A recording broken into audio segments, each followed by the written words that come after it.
Очень важная вещь, на самом деле, то, что очень многое в этой жизни зависит от нас самих. Это немножко не политологическая тема, но все же хотел бы о ней сказать. Потому что, да, действительно, есть претензии к властям, да, действительно, есть тот или иной, так сказать, уровень недовольства. Это все так, но на самом деле в обществе очень многое зависит от того, а как же сами люди себя, так сказать, в этих ситуациях ведут.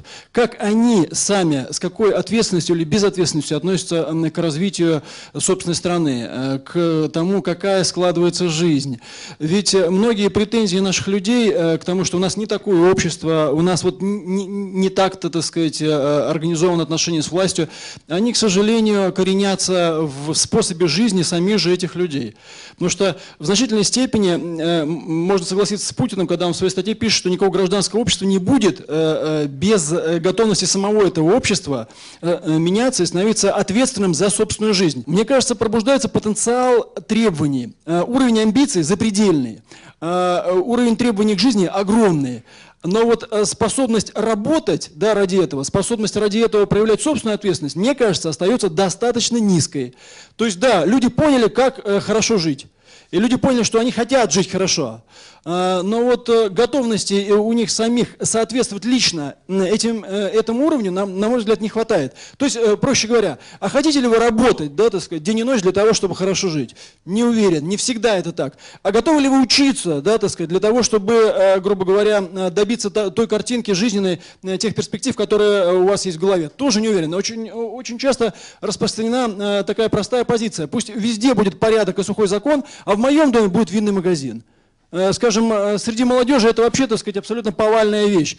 Я хочу жить примерно так, как я увидел это в видеоклипе на MTV, но я лично сам, откровенно говоря, не хочу ни учиться, ни работать. Желательно, в идеале, сидеть где-нибудь в кафе, попивать там кофе и что-нибудь там постить в Твиттере. И вот желательно за это иметь столько, чтобы жить так, как в клипе. Вот простейшая вещь, например, та же самая, так сказать, проблема коррупции, о которой у нас довольно много говорят. У меня 3 детей, и 3-й раз я встречаюсь с одной и той же проблемой. Значит, в школе образовывается родительский комитет, который говорит, надо сдать деньги, чтобы передать их учителю. Я спрашиваю, вам учитель это сказал? Нет. Директор сказал? Нет. Угрожали? Нет. Намекали? Нет. Тогда зачем? Надо. И в значительной степени эти проблемы распространяются вот на очень многие явления жизни. Люди сами репродуцируют тот порочный образ жизни, к которому они имеют претензии, но они эти имеют претензии не к себе, а к органу власти считать, что власть должна создать такие условия, при которых все станет хорошо. А возможно ли это без сотрудничества власти и общества? Я чего опасаюсь, что вот то, что вы говорите, справедливо, но ведь это может стать индульгенцией на неэффективность власти. Потому что власть всегда может сказать, что у нас настолько застарелые проблемы и укорененные в неэффективности граждан, в неэффективности гражданского общества, что это снимает с нее львиную долю ответственности. А если мы можем давить на власть по конкретным вопросам, точечным, да, то, мне кажется, это нужно делать и не оправдывать ее тем, что общество у нас не созрело. Нет, все, что я сказал, не является оправданием для неэффективности или тем более, скажем, там, преступлений тех или иных людей из власти. Я просто хочу сказать, что это движение должно быть встречным. К сожалению, не получится со стороны власти только, так сказать, предъявлять требования к обществу, и наоборот, со стороны общества только предъявлять претензии к власти и не двигаться, так сказать, навстречу друг другу. Без достижения этого компромисса, к которому, может быть, мы сейчас подходим, без как бы вот этой общей позиции, видимо, будет очень сложно добиться многих вещей. А возвращаясь чисто к политологическим темам, я хотел бы сказать по поводу вот нынешней активности оппозиции. Абсолютно уверен, что та часть оппозиции, которая сейчас будет требовать невозможного, которая сейчас будет радикализироваться и настаивать на нелегитимности выборов, на том, что все это необходимо изменить, пересмотреть, что вообще, так сказать, желательно как бы расшибить лоб об стенку, будет проигрывать. Она будет тормозиться в своем развитии. Те же из оппозиции, кто поймет, что на самом деле действительно кое-чего удалось добиться, и в этом новом коридоре можно двигаться, будет двигаться вперед и будет набирать дополнительные очки. И это, по именам, если разложить одну сторону и другую, это как получится? По именам? Да. По именам не хочу Примерно, я не хотите, не да? хочу раскладывать. Я думаю, что все те, кто был на встрече с Медведевым, ходили туда, чтобы договариваться о собственных перспективах. Вот я так совершенно откровенно скажу.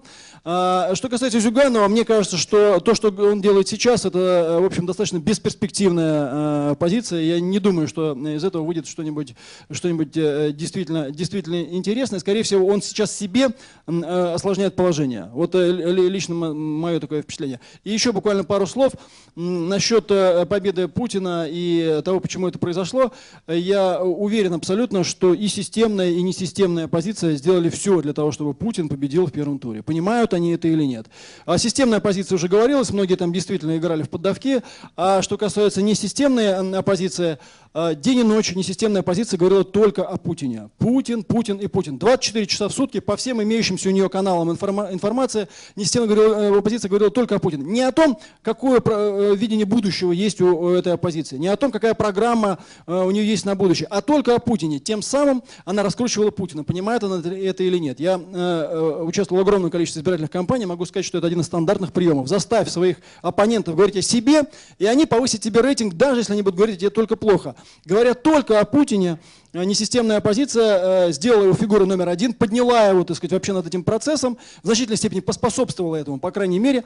И, кроме всего прочего, своими иррациональной постановкой вопроса очень часто «Путин, уходи, и тогда станет хорошо и прекрасно», она мобилизовала действительно многих из тех, кто, может быть, и не пошел бы голосовать за Путина, но вот в этой ситуации решил принять участие в выборах.